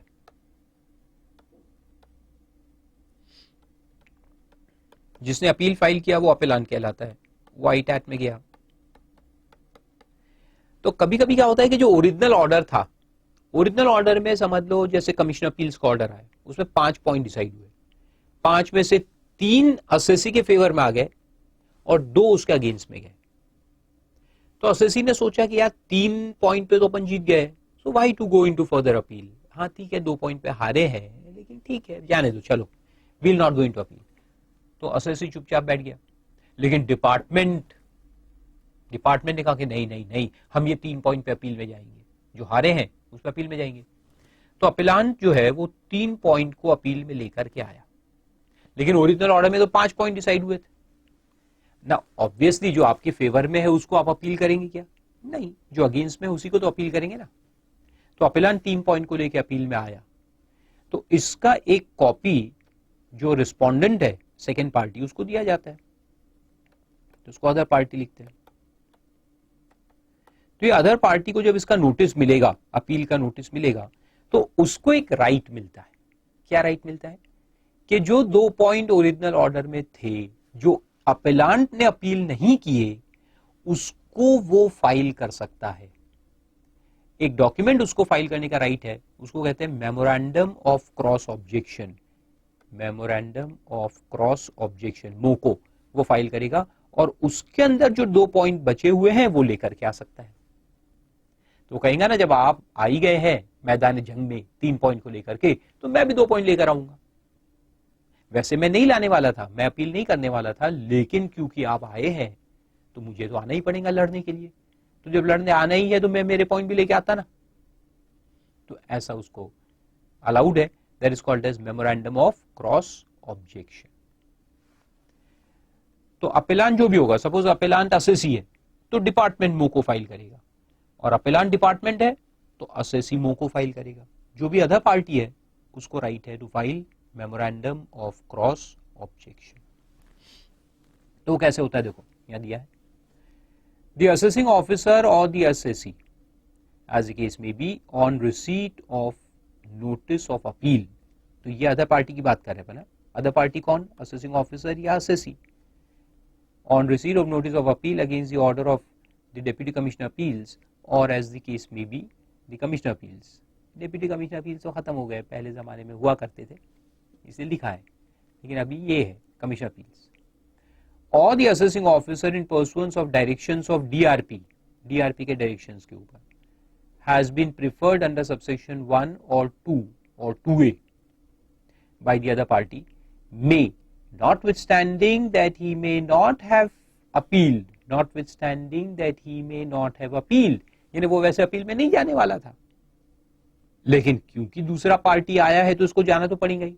मैं मैदान जंग में नहीं उतरने वाला था, लेकिन आप उतर ही गए हैं तो मैं भी आ जाऊंगा। आपने बुला ही लिया है मुझे, तो मैं अपने पॉइंट्स भी लेके आता ना झगड़ने के लिए। ऐसा है। Against such order or any part thereof, within 30 days of the receipt of the notice, file a memorandum of cross objection, verified in the prescribed manner, against any part of the order of the assessing officer in pursuance of directions of DRP or Deputy Commissioner Appeals or Commissioner Appeals, and such memorandum shall be disposed of by the appellant tribunal as if it were an appeal presented within the time under subsection 3 or 3A. यानी इसको ऐसा मानेंगे कि ये time में submit हुआ है, 60 days में सबमिट हुआ है, और इसको भी डिसाइड करना पड़ेगा। तो यहां जो लिखा है ना, against any part of the order, इसका मतलब क्या है कि उस पार्ट ऑफ द ऑर्डर के लिए भी वो फाइल करेगा जो अपीलांट ने सबमिट नहीं किया है। अपीलांट उसके पॉइंट्स लेके आएगा, तो ये जो डिफेंडेंट है या रिस्पोंडेंट है, ये अपने पॉइंट लेकर आ सकता है। किसके अंदर? मेमोरेंडम ऑफ क्रॉस ऑब्जेक्शन के अंदर। ये एक बहुत बेनिफिशियल ये होता है मेमोरेंडम ऑफ क्रॉस ऑब्जेक्शन। तुम तो अपील नहीं करने वाले थे लेकिन सामने वाले ने किया तो अपन भी जाएंगे, ऐसा है। फिर बाद में 2-3 टेक्निकल पॉइंट्स है। कॉन्डोनेशन ऑफ डिले है, नॉर्मली रहता ही है। कॉन्डोनेशन ऑफ डिले मिल सकता है in filing appeal as well as मोको। तो अपील के 60 डेज और मोको के 30 डेज जो है इसमें आप एक्सटेंशन डिमांड कर सकते हो if you prove sufficient cause for not presenting the same with in that period. और सफिशिएंट कॉज क्या होता है? Circumstances beyond the control of the person. Court कहता है कि सफिशिएंट कॉज वही होगा जो तुम्हारे कंट्रोल में नहीं तो तुम कहोगे ओ मैं वो रख के भूल गया था, फिर मैं तो सो गया था, कुंभकर्ण की नींद, और फिर जागा मैं, तो नहीं अलाउड। ऐसे में अलाउ नहीं होगा। बहुत ही रेयर केस में अलाउड होता है, खास करके वहां जहां सर्कमस्टांस असेसी के कंट्रोल में नहीं है।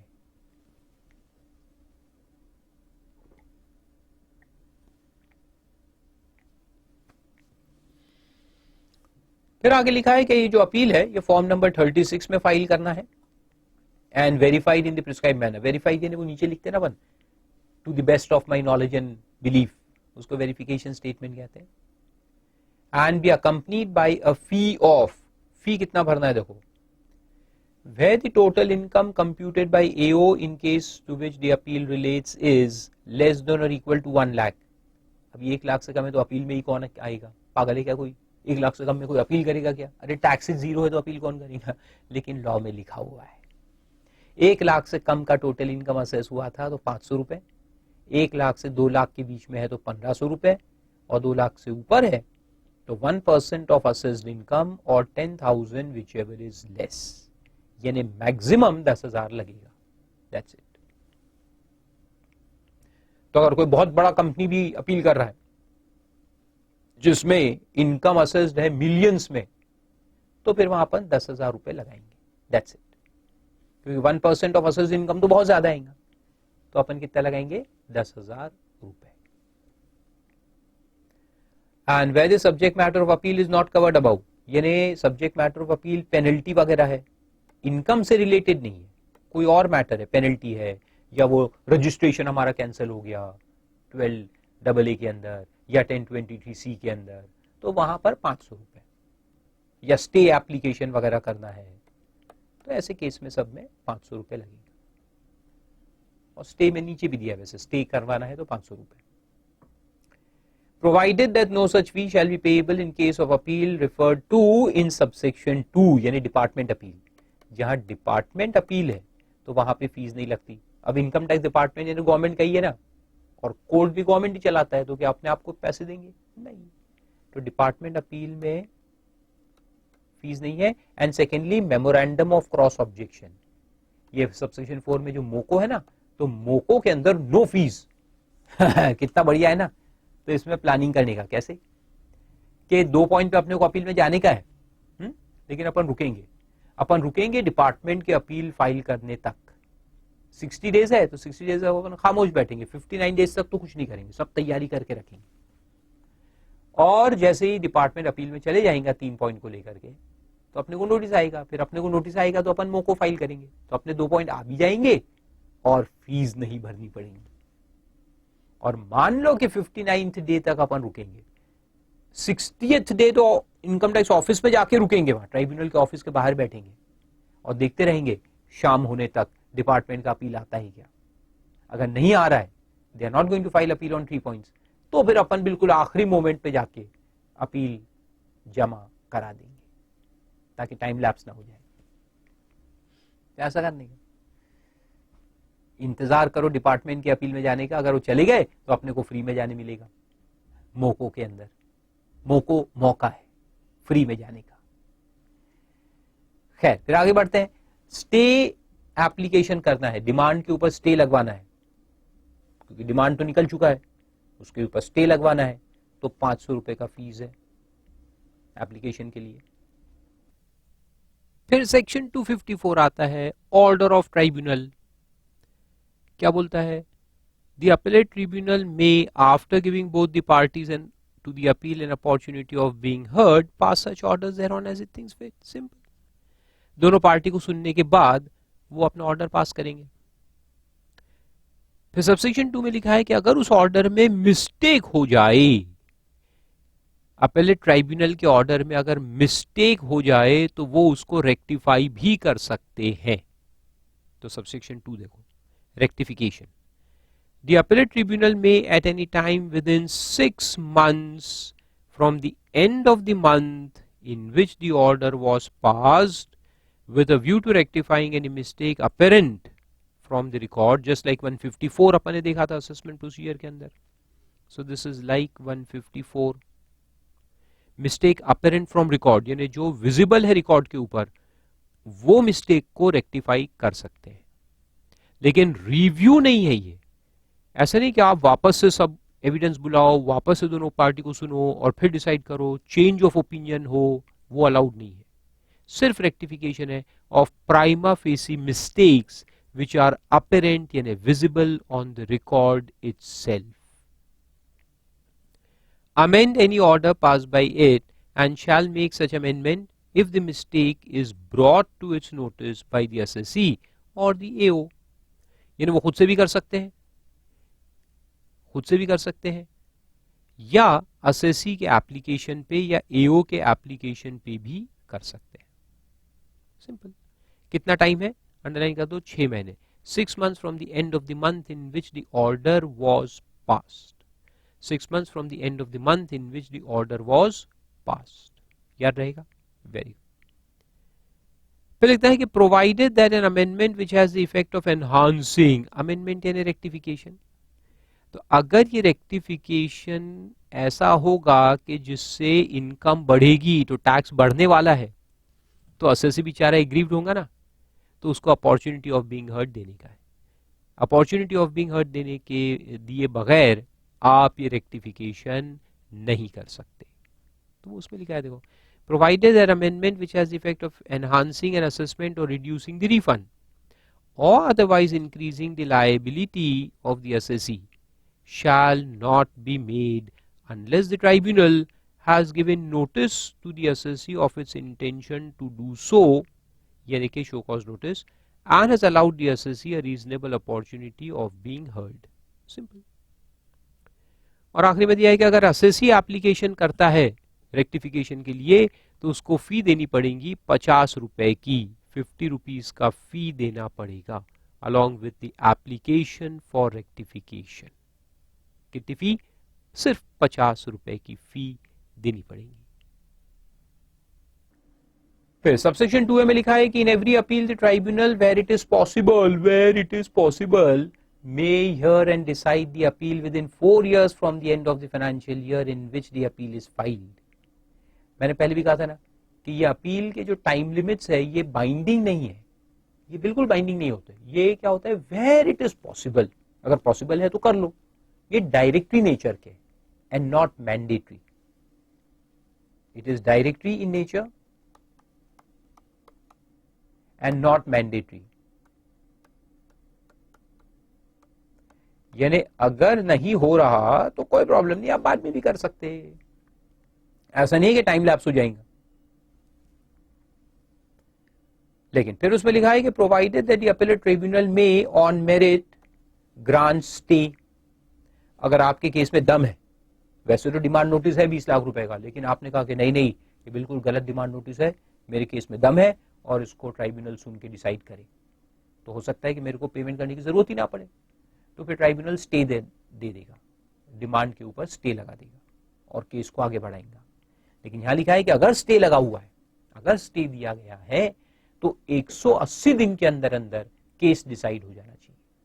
डिपार्टमेंट कहता है कि हम कब तक रुकेंगे, आखिर कब तक? 180 दिन तक. तो 180 डेज में फिर डिसीजन आ जाना चाहिए. अगर ट्राइब्यूनल डिसीजन नहीं देता 180 डेज के अंदर तो क्या होगा? तो क्या वो डिसीजन नहीं दे सकता बाद में? ऐसा नहीं है, डिसीजन तो देगा, लेकिन स्टे जो था वो वेकेट हो जाएगा. Stay will get vacated unless के you go for extension of time. तो फिर उसमें एक्सटेंशन ऑफ टाइम भी दिया है. तो ये पहले प्रोविजो में 180 डेज का टाइम दिया है. सेकेंड प्रोविजो कहता है कि अपेलेट ट्रिब्यूनल जो है वो उसको एक्सटेंड कर सकता है, स्टे को एक्सटेंड कर सकता है on genuine reason, but the original period plus extended period cannot go beyond 365 days. यानी ओरिजिनल प्लस एक्सटेंडेड को मिलाकर 365 दिन तक कर सकते हैं, उससे ज्यादा नहीं। मतलब कि अगर ओरिजिनल 180 डेज का स्टे मिला था तो एक्सटेंशन आपको 185 डेज तक का मिल सकता है, टोटल 365, उससे बाद नहीं। और फिर थर्ड प्रोविजन में लिखा है कि अगर इस टाइम में या एक्सटेंडेड टाइम में केस डिसाइड नहीं हुआ तो स्टे जो है it shall stand vacated, stay vacate हो जाएगा। स्टे वेकेट हो जाएगा का मतलब क्या है कि ट्राइब्यूनल तो अपना केस सुनेगा लेकिन डिपार्टमेंट अपना पैसा वसूल कर सकता है, जो डिमांड नोटिस खड़ा हुआ है उसके अगेंस्ट में आउटस्टैंडिंग है वो रिकवर कर लिया जाएगा। देन सबसेक्शन 3 कहता है कि tribunal shall send a copy of the orders to the SSC and the commissioner, obvious point, इसमें कोई क्वेश्चन नहीं आने वाला। And save as provided in 260A, 260A is appeal to high court, अभी देखेंगे अपन इसके बाद। Orders passed by tribunal on appeal shall be final, इसका मतलब बहुत इंपॉर्टेंट है। ट्राइब्यूनल जो है वो दो चीजों पे डिसाइड करता है, question of fact and question of law, ये दोनों ट्राइब्यूनल डिसाइड करता है। लेकिन क्वेश्चन ऑफ लॉ जो है वो अपीलेबल है to high court under section 260A, अपन बाद में देखेंगे। सिर्फ क्वेश्चन ऑफ लॉ अपीलेबल है टू हाई कोर्ट। इसका मतलब क्या हुआ कि question of facts decided by tribunal becomes final. Question of facts जो है एक बार ट्राइब्यूनल ने डिसाइड कर दिया तो वो फाइनल हो जाता है। You cannot appeal to high court or supreme court on a question of fact, याद रखो। सिर्फ क्वेश्चन ऑफ लॉ अपीलेबल है, question of fact high court में अपीलेबल नहीं है। इसका मतलब कि वो फाइनल हो जाता है। लेकिन एक रास्ता है, रास्ता ऐसा है कि अगर आप हाई कोर्ट को जाके ये कहो कि जो ट्राइब्यूनल ने क्वेश्चन ऑफ फैक्ट डिसाइड किया है वो सरासर एकदम ही इनवैलिड है, इलीगल है, अल्ट्रा वायर्स है, खराब है, बैड इन लॉ है, तो फिर परवर्ट है, तो फिर जो है तो हाई कोर्ट उसमें इंटरफियर कर सकता है और उसको रेक्टिफाई कर सकता है। तो हाई कोर्ट खुद ऑर्डर पास नहीं करेगा क्वेश्चन ऑफ फैक्ट के ऊपर। हाई कोर्ट क्या करता है कि उसको वापस भेज देता है किसके पास, ट्राइब्यूनल के पास, और कहता है कि आप इसको वापस से डिसाइड करो। ऐसा तो high court has the power to send back the case to tribunal if you prove कि the question of fact decided by tribunal is absurd, is absolutely wrong. तो हाई कोर्ट ज्यादा से ज्यादा क्या करता है कि केस को वापस भेजता है ट्राइब्यूनल के पास। और उसमें भी फिर वो रास्ता क्या होता है, देखो एक बार ट्राइब्यूनल का डिसीजन आया तो हाई कोर्ट में जाने के लिए तो ये सेक्शन है 260A। 260A कहता है कि सिर्फ क्वेश्चन ऑफ लॉ अपीलेबल है। अब ये फैक्ट वाले पे अपील करना है हाई कोर्ट में तो अपन 260A में नहीं कर सकते, वहां अपने को रिट पिटीशन फाइल करना पड़ता है। पहले भी देखा अपन ने, वहां रिट ज्यूरिसडिक्शन आता है। You can file a writ petition in the high court. तो वो कुछ टेक्निकल पॉइंट्स याद रखो। फिर देखते हैं section 255 procedure of appellate tribunal. बहुत सिंपल होता है, थियरी में एक आध दो क्वेश्चन इसमें से आ सकते हैं, 2-2 मार्क के, शॉर्ट नोट करके। What is third member case, what is special bench, what is single bench. तो ये 3 बातें यहां आपको नोट करके रखनी है, समझ के रखनी है। क्वेश्चन आया तो एग्जाम में बहुत सिंपल में लिख देने का है, 2-2 मार्क के ऊपर नहीं आएगा। तो देखो सबसेक्शन 1 तो वही है, उसमें कोई क्वेश्चन नहीं आएगा। Powers and functions of tribunal में बी एक्सरसाइज और डिस्चार्ज बाय बेंचेस। तो ये नॉर्मल बेंच होता है। नॉर्मल बेंच जो होता है उसमें 2 मेंबर्स होते हैं।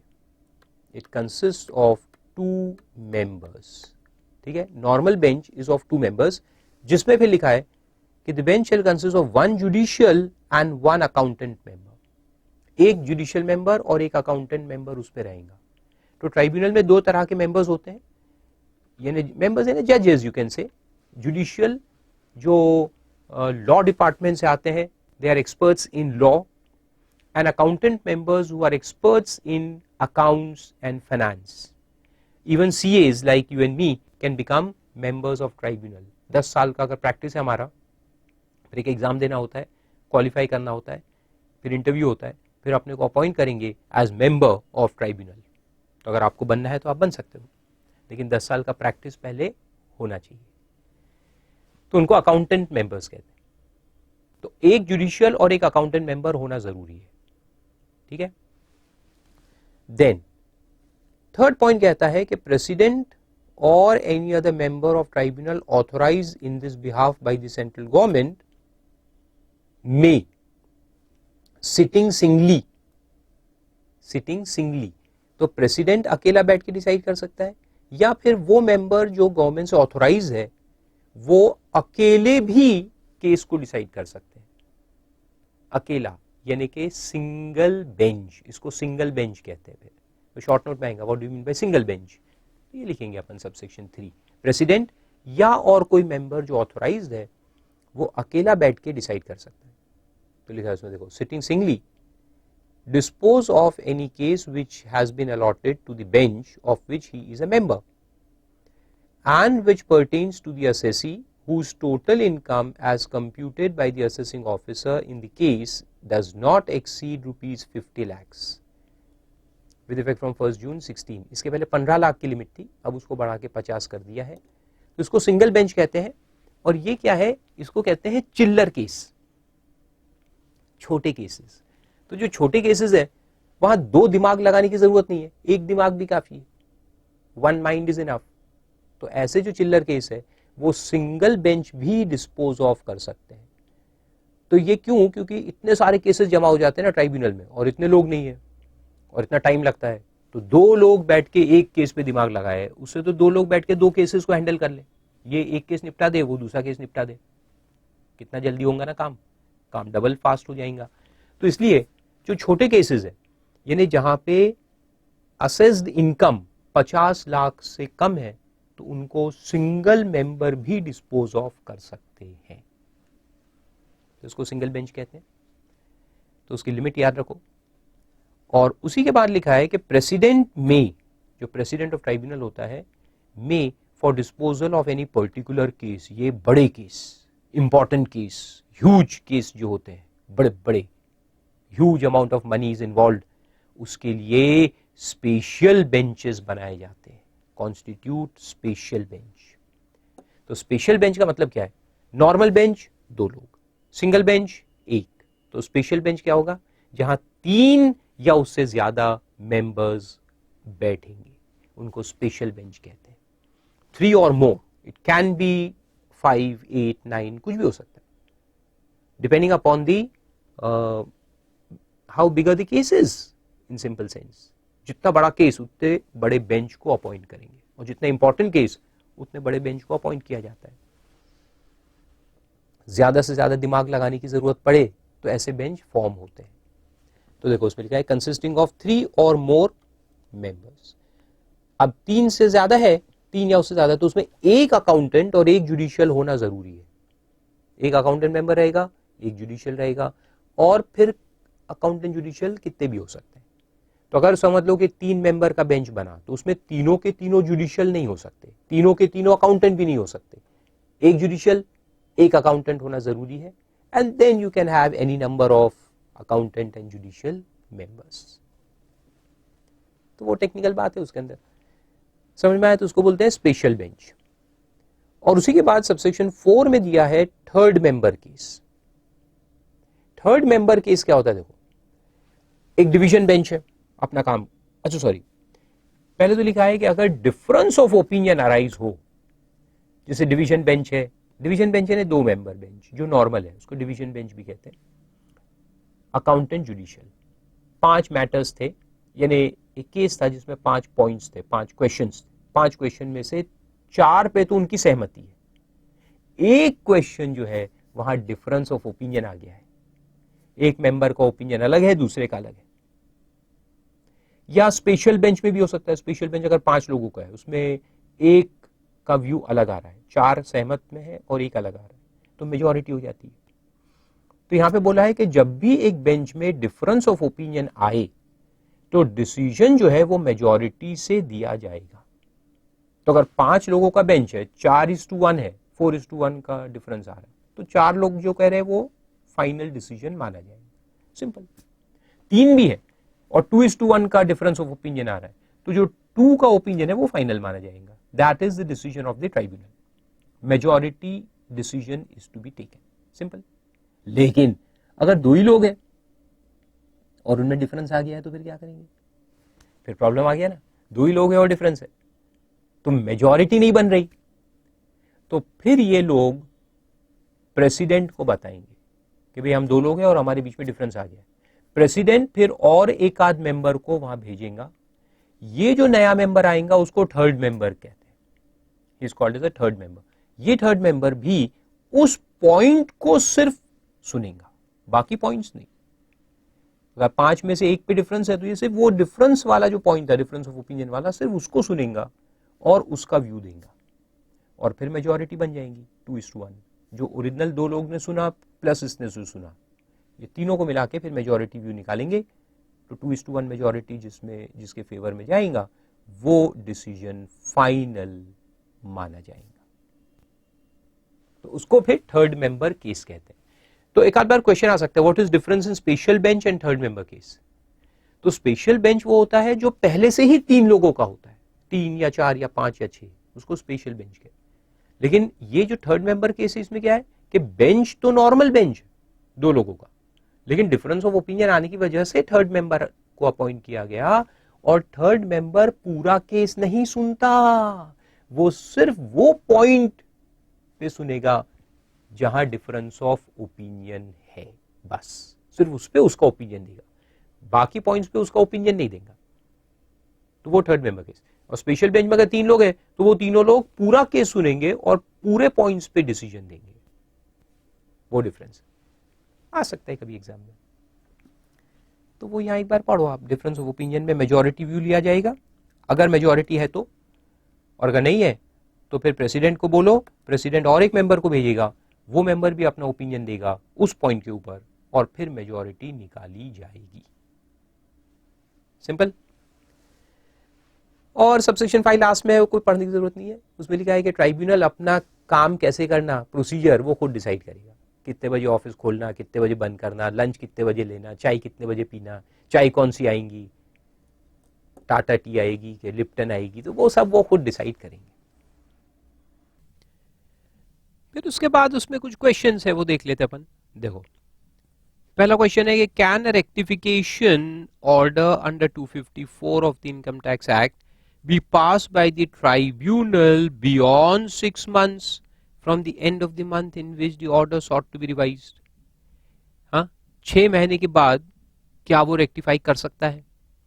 तो इसका आंसर लिखते वक्त अपने को ये लिखना पड़ेगा कि रिवीजन जो है यानी रेक्टिफिकेशन ये 2 तरह से होता है। एक तो स्यू मोटो, अगर ट्राइब्यूनल को अपने ऑर्डर में मिस्टेक नजर आ जाए तो वो उसको अगले 6 महीने में रेक्टिफाई कर सकते हैं।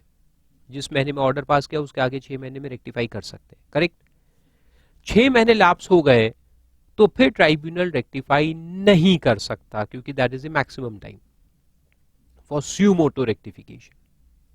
दूसरा केस होता है जहां असेसी या असेसिंग ऑफिसर अप्लाई करता है ट्राइब्यूनल के पास कि आप देखो आपके ऑर्डर में मिस्टेक है, प्लीज रेक्टिफाई। ये दूसरा केस हो गया। इस केस में एप्लीकेशन जो है वो 6 महीने के अंदर हो जाना चाहिए।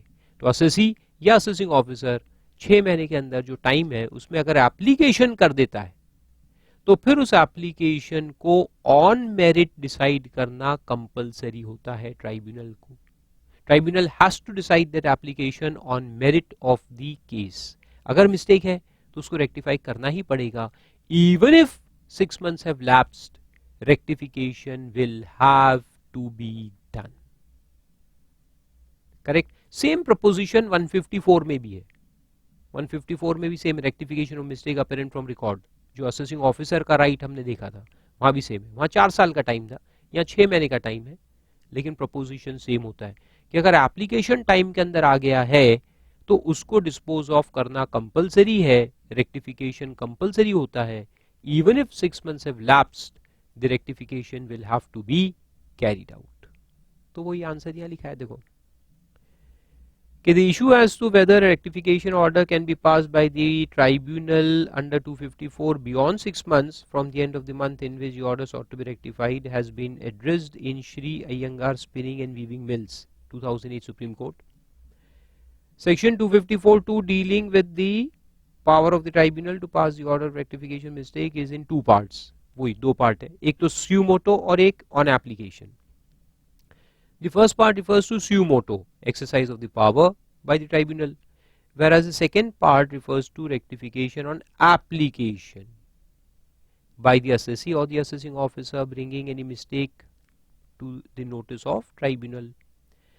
Where the application for rectification is made within 6 months from the end of the month in which the order was passed, the tribunal is bound to decide the application on merits and not on the ground of limitation. यानी वहां अगर 6 महीने lapse भी हो गए तो भी वो रेक्टिफाई करना ही पड़ेगा. Order has to be passed. Simple. लेकिन अगर स्यू मोटो पे क्वेश्चन आ गया तो स्यू मोटो में 6 महीने के आगे वो नहीं जा सकता. 6 months is the deadline for suo moto case. Then second question है कि write a brief note on filing of memorandum of cross objection. ये तो हमने देखा ही था, नोट पूछा है, थियरी लिखने का है. थियरी में क्या पढ़ूं आपको मालूम है. मेमोरेंडम ऑफ क्रॉस ऑब्जेक्शन कौन फाइल करता है? The respondent of the case. पूरा बताया था मैंने आपको. जो अपेलांट है वो अपील फाइल करता है, जो रिस्पोंडेंट है उसको चांस मिलता है to file memorandum of cross objection, जिसके अंदर वो पॉइंट्स लेके आ सकता है जो अपेलांट नहीं लेकर आया, जो अपील में कवर्ड नहीं है. Those points can be covered by memorandum of cross objection. 30 दिन में फाइल करना पड़ता है और उसके बाद उसको भी डिस्पोज ऑफ किया जाएगा as if it is an appeal. जैसे अपील को डिस्पोज ऑफ करते हैं वैसे ही मेमोरेंडम ऑफ क्रॉस ऑब्जेक्शन को भी डिस्पोज ऑफ करेंगे. और एडवांटेज क्या रहता है कि उसमें फीस नहीं रहती. मेमोरेंडम ऑफ क्रॉस ऑब्जेक्शन में फीस नहीं है, so you save the fees. तो 2-4 पॉइंट उसमें लिखने का. फिर अगले एग्जाम्पल पे आते हैं. An assessment made by the assessing officer resulting in a demand of 10 lakhs was upheld in appeal, and the assessee filed a second appeal before the tribunal on 10th June 2010. This appeal is pending. The application of the assessee for stay of demand was accepted by the tribunal by its order dated 30th June 10. 30 जून 2010 को stay का application accept हो गया, यानी stay मिल गया आपको. Very good.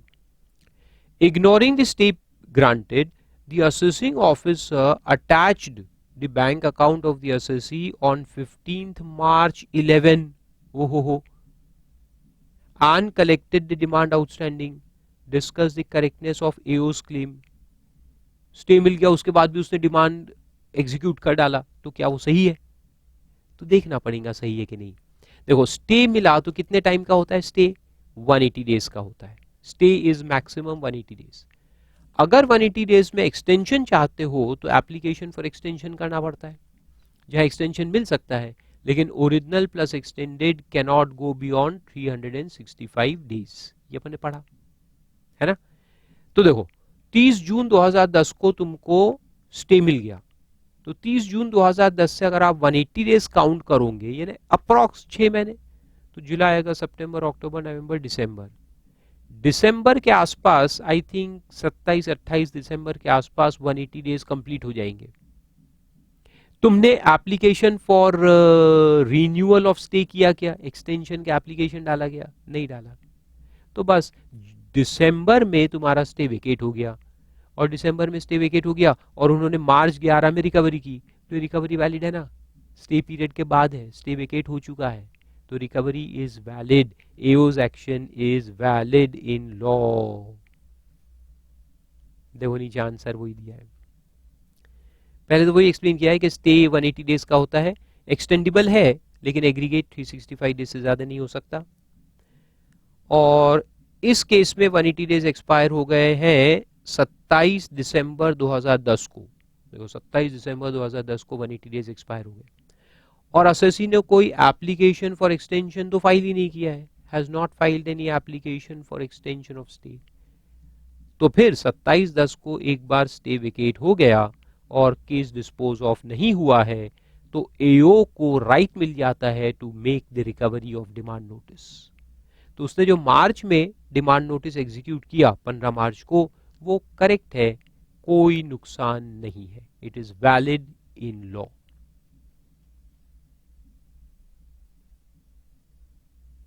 फिर एक क्वेश्चन है, the income tax appellate tribunal can not amend it's order discuss. वो अपना ऑर्डर अमेंड नहीं कर सकता, क्या ये सही है? नहीं, रेक्टिफिकेशन का पावर है ना उसके पास, तो लिखेंगे the preposition is not correct.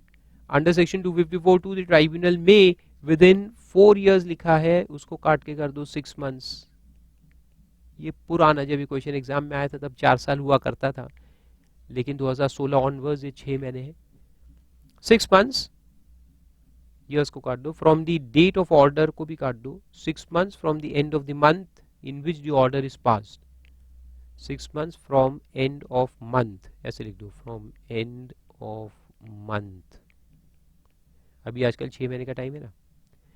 Rectify any mistake apparent from record if it is brought to its notice either by the assessing officer or by the SSC, है ना, तो कर सकता है। तो ये जो सेंटेंस है वो गलत है, can not amend it's order गलत है, he can rectify if the mistake is found by himself. Suo motu भी होता है, या तो खुद करे, या अगर एसएससी का एप्लीकेशन या एओ का एप्लीकेशन हो तो। लेकिन साथ में एक पॉइंट और भी लिखना है। यहाँ एक पॉइंट पहले लिखा है कि अगर इंक्रीजिंग ऑफ लायबिलिटी है तो अपॉर्चुनिटी ऑफ बीइंग हर्ट देना है, वो भी अपन लिखेंगे, opportunity of being heard will be given. और लास्ट में एक पॉइंट लिखा है very interesting, tribunal however has no inherent power to review its order. Review का पावर नहीं है, रेक्टिफिकेशन का पावर है। रेक्टिफिकेशन और रिव्यू में डिफरेंस क्या होता है? रेक्टिफिकेशन इज मिस्टेक्स, मिस्टेक्स को सुधारना रेक्टिफिकेशन है।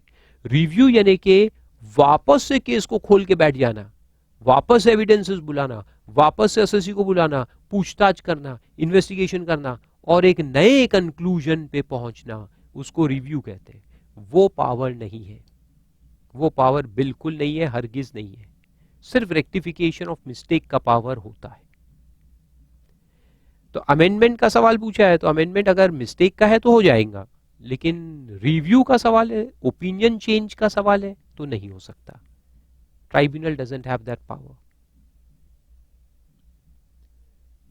फिर उसके बाद एक क्वेश्चन है कि at the time of hearing of rectification the income tax appellate tribunal can reappreciate the evidence produced during the course of appeal hearing. क्या ये सही है? Reappreciate the evidence? नो।